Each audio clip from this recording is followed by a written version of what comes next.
Did you know in the late 19th century, Dr. Edward Clark, who was a prominent physician back then, wrote in his controversial book, Sex and Education, that women's delicate constitutions could not handle both intellectual pursuits and the stresses of midlife hormonal changes.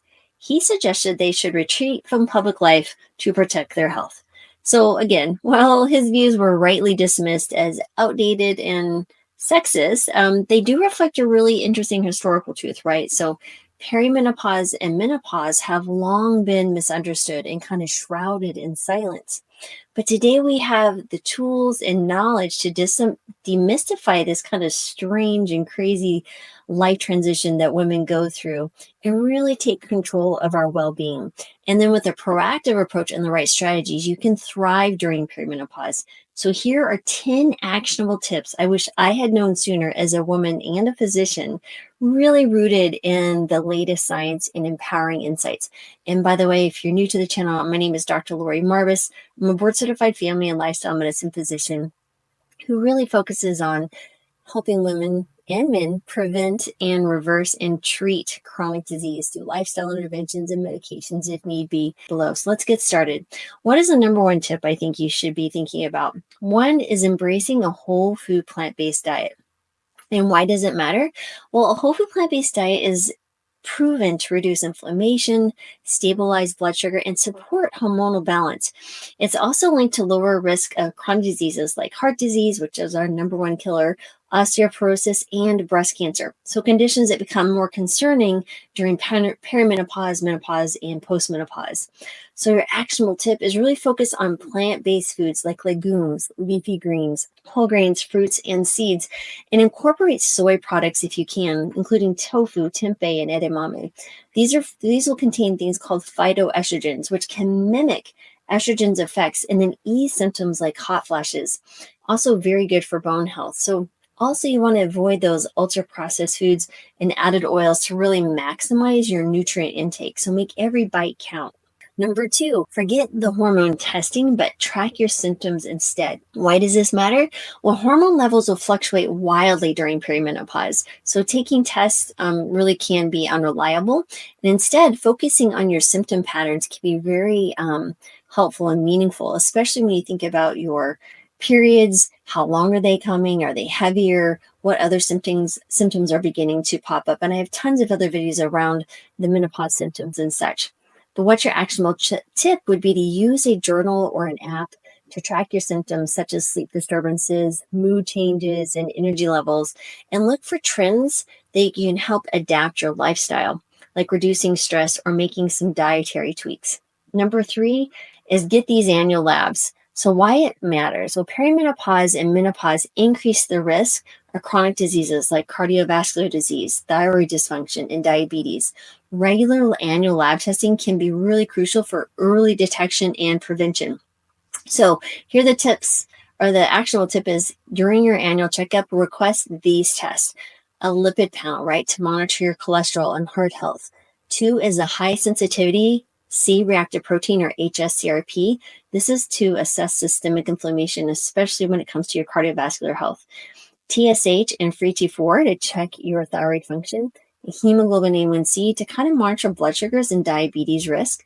A comprehensive metabolic panel. This helps with liver, kidney, and electrolyte balance, but also has a fasting glucose, which is very helpful, again, in looking at the whole story of your potential for insulin resistance. Vitamin D levels. This is essential for bone health and immune support. And then B12 is especially critical for those on a plant-based diet. There's even additional labs if you're eating a plant-based diet that I've recommended. There's a video somewhere talking about the annual labs that you should be getting as a plant-based eater.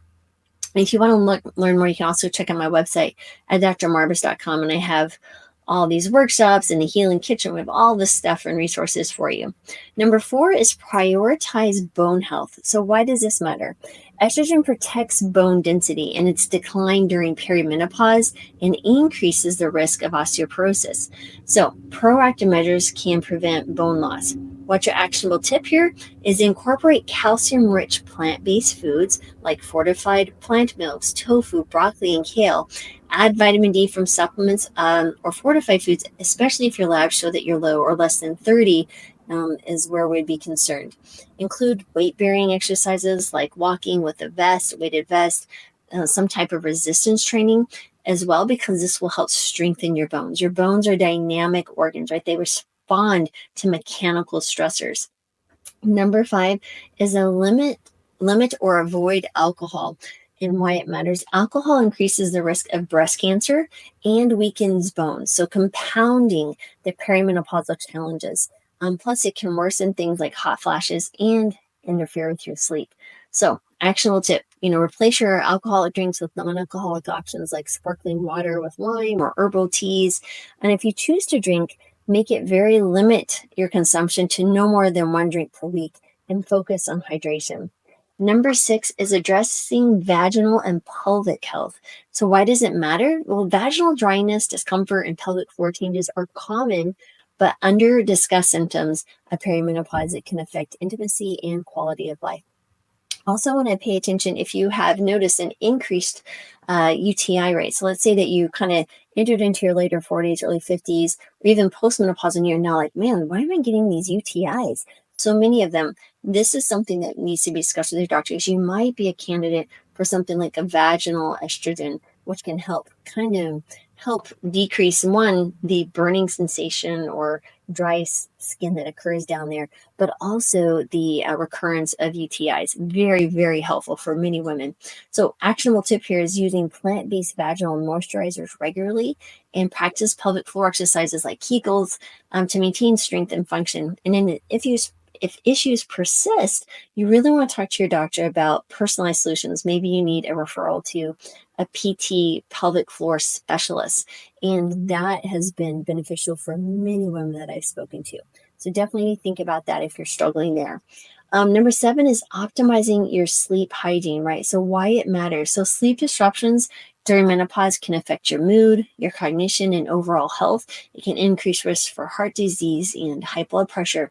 So prioritizing restful sleep can alleviate many, many of these symptoms. Actionable tip, establish a consistent bedtime routine, right? So keep your bed, and I'm sure you've heard all of these before, but just it helps to be told again. So keep your bedroom cool and dark, avoid screens at least an hour before bed. And if the hot flashes disrupt your sleep, invest in maybe some moisture wicking pajamas and breathable bedding, and discuss maybe the potential for menopausal hormone therapy if you are open to that and don't have certain risk factors that would be a contraindication, like a history of breast cancer. There are other non-hormonal treatments as well that can be very helpful for the hot flashes and the night sweats. Number 8 is supporting your emotional well-being, right? So why it matters. So hormonal fluctuations can intensify your feelings of anxiety, sadness, or irritability, really impacting your relationships and quality of life. Actionable tip, to practice mindfulness through meditation or deep breathing, journaling, or spending time in nature can also reduce stress. If emotions feel overwhelming, consider therapy or support group to really help navigate those changes with guidance. And one thing that I'd like to say, there's a book that really, I feel, changed my life, was The Untethered Soul by Michael Singer. So you might want to check it out. Number 9 is stay physically active, right? So why it matters. Exercise is essential for maintaining muscle mass, supporting your bone health, and boosting mood during perimenopause. Actionable tips. So incorporate your strength training twice a week minimally, preferably 3 to 4 times a week. Combined with aerobic activities like brisk walking or swimming. Include flexibility things like yoga, which will help improve your balance and prevent injury or falls. In addition, exercise does help sleep. So you start this nice little snowball effect, right? You exercise, you feel better, you sleep better, your mood's better, and you get my drift. Next is now the last one is really educating yourself and finding a community. So why does this matter? Well, historically, women have faced perimenopause without adequate support or knowledge, and understanding your options and connecting with others transforms this stage into a really powerful opportunity for growth. That's how I've chosen to embrace my menopausal transition journey. It's forced me to turn inward and really pay attention and slow down. I had to slow down because of some of my symptoms, which have pretty much resolved at this point. So I'm very excited to share that knowledge and experience with others. So, what would I suggest for this? You can join online communities or in-person groups where you can really share your experiences with others. Remember, perimenopause can feel daunting, and perimenopause includes this menopausal transition, right? So you're in this perimenopausal phase and now you've stopped having periods.